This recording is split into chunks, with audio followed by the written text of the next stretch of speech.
So ganina 49.5 to siya sa first month to namong street tune murag 2 years ago. So karon mag 3 years naman in next month.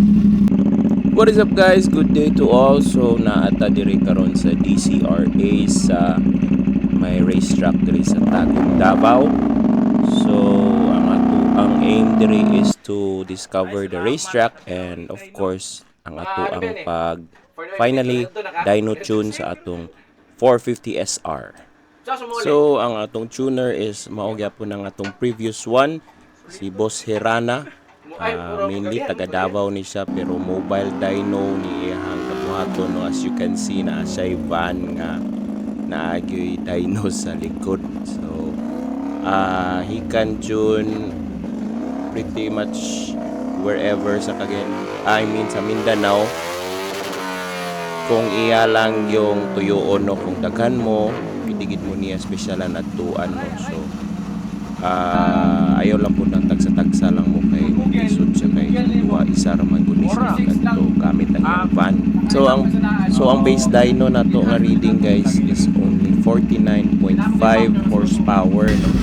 So kung i-google daw nato ang 450 SR na 4 HP lang is wheel horsepower nga stock is only 46. So yun, na remap naman siya previously mo na. So ang red line sa stock guys is 12,000. So i-up na ko og 13,800. So basically guys, kanang gabuhaton ni Bossing Hirana mo na siya ang pag-alter sa mga data sa atong ECU. So nana siya preset nga data coming from ambot asa iyang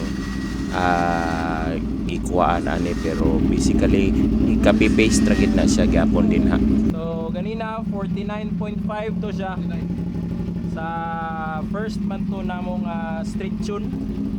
So I've said kanina guys, 3 years naman in next month. Ang stock nga wheel horsepower sa SR is 47. So pag read niya ganina is 49.5. So gikan na gid na siya na remap previously 2 years ago. So karon tanaw na to kung pila ang outcome sa new remap ni Boss Hirana. Saba kay ang motor guys, sorry.